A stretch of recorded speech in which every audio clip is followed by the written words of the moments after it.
Again, I would encourage you to please, as we're answering two questions.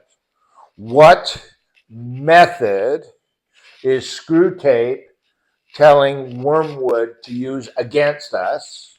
And remember, his methods are always for one goal. This isn't stated in the book, but it's always for one goal. And what is that? What is Screwtape trying to get Wormwood to do with his patient? Get him off the path. Get him into the wide path.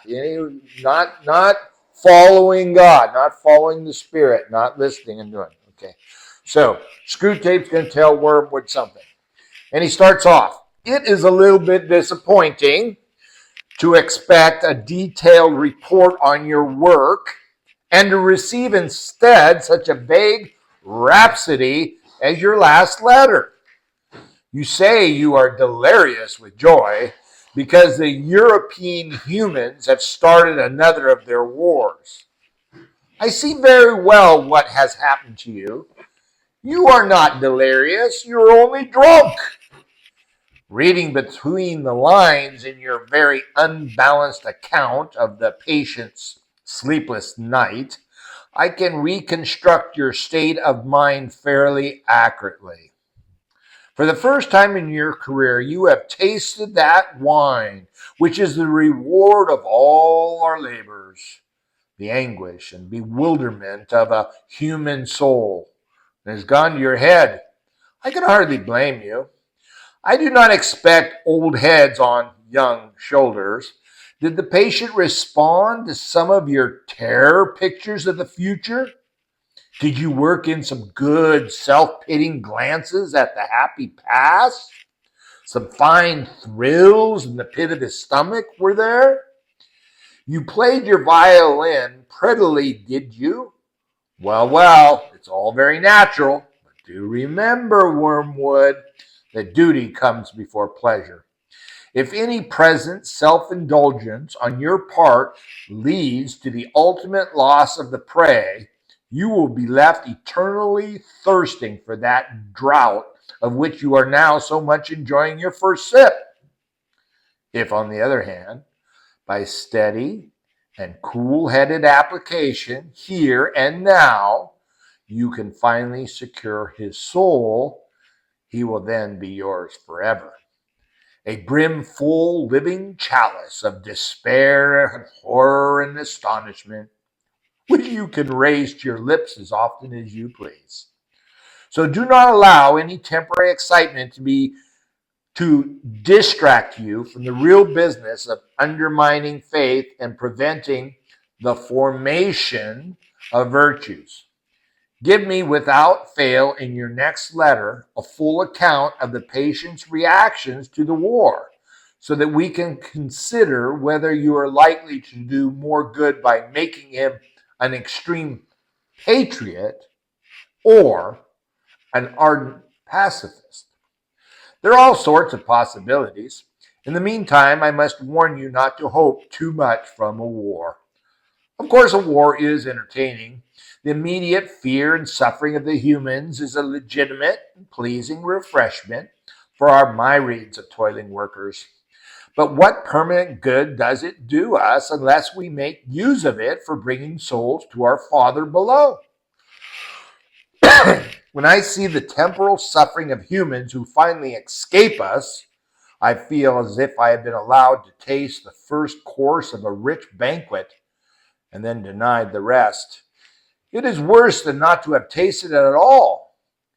The enemy, true to his barbarous methods of warfare, allows us to see the short misery of his favorites only to tantalize and torment us, to mock the incessant hunger which, during this present phase of the great conflict, his blockade is admittedly imposing. Let us therefore think rather how to use than how to enjoy this European war.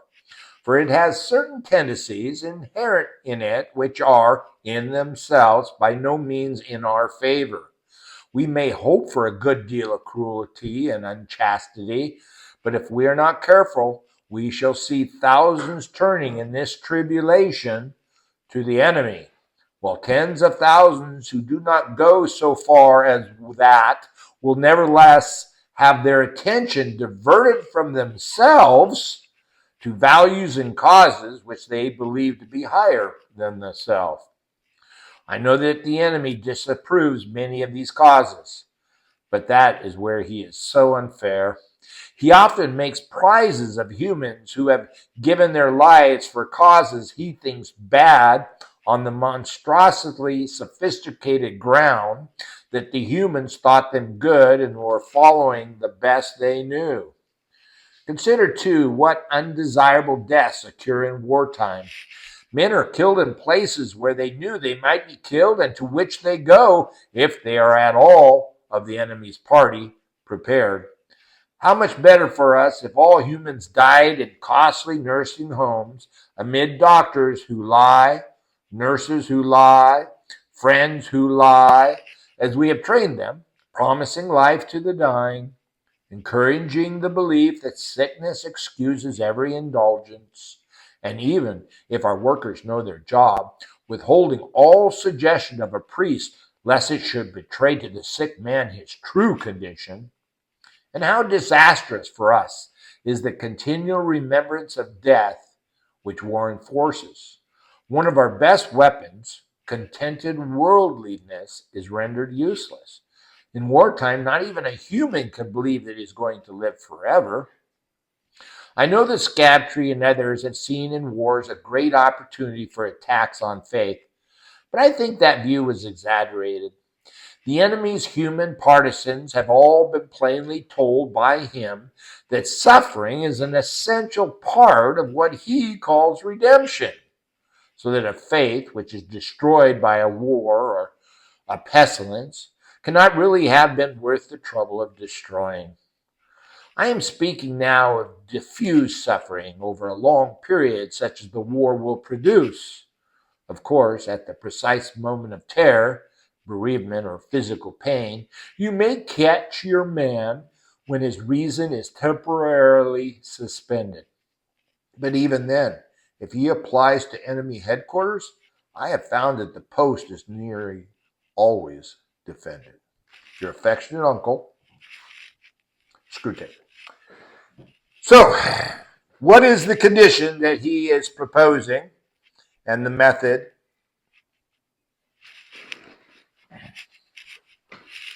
Well, he continues to worry, actually, that he might be going over to the other side. Yeah, that the patient may be progressing on that. Yeah. And from the prayer he had last week, it was like, hey, you kind of crossed the line here a little bit. We got to get you back on this side here. So, we had an opportunity with this worldwide war thing going on that, don't let these people get too intense on that. Get their mind up, let them think about that and get their mind off of it. Yeah. And continue to put false ideas into to sleep their way to, as he would say, sleep their way into our Father below's arms. Yes. Yeah. So what does he say is good and bad about a war? Yes. Good and bad. And why? Well, the good part is that it keeps your mind off everything else. And so when people die and things like that, then you have to worry because you might get too conscious of where they're going and what's going to happen to them. Okay. Yeah. And that's what war does, right? We used to have a saying when I was in the Army. There are no atheists in the foxhole. That's right. Yeah. And that's the point he's making. That wars, when mankind is in a position where he knows he can die, he will often think of things that his enemy, God, our Father, would guide him to. And so what is the cure that he suggested to Wormwood would be better than a war? Just some pain or anguish, or maybe someone's sick. Some of those things, okay? Putting them in the nursing homes and listening to their doctors, nurses, and friends who lied because they were taught those things. Yes. And how many times, what a lie. You go see somebody at the hospital and you know they're dying. And you say, oh, you'll be okay. I mean, as a firefighter, we were supposed to tell everybody. And we would say, well, how can we tell them they're going to be okay when we know? Well, then just avoid the subject. Well, one of my most memorable calls. Yes. Oh, it's getting cold in here. Let me turn it up. 66. It's only 66. If everybody else is hot, I do have a feeling. If you're hot, If you're hot, you're not. No, There. what is that? I got my hood. Oh, this thing's not even on. No wonder. Uh-oh. It's on Celsius, and I don't know how to turn it off and put it back on Fahrenheit. I'll just turn it up, and we'll say it should do something. Yeah. Oh, I know. I don't know how to get it back to Fahrenheit. I did increase it Send though. it this way. I would break it. Yeah. Oh, she knows how to That's do all right. Um, I'll look at it later. Okay, so what he's saying, what I was going to say was, I remember in one call when I went to this call and this guy was dying, and we got called. He's having difficulty breathing, and his history was he had what did he have? I forget the name of it, but it's you don't live from it. You die. Everyone dies. It's lung disease. There's no way to save yourself. COPD. Yeah, COPD. Thank you very much. Yeah. I need people to help me, so mine. Thank you. He had COPD. He just got out of the hospital that day. And he says, I don't understand. He says, I just got out of the hospital today. So he was thinking, he was healed.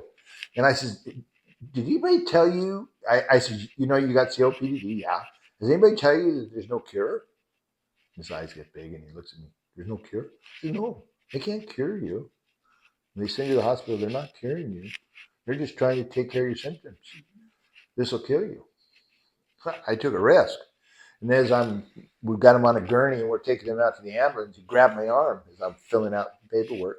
He says, thank you. Thanks for telling me the truth. All that time he had COPD. Nobody ever told him he's going to die. There's a lot of pastors out there like that. Yeah.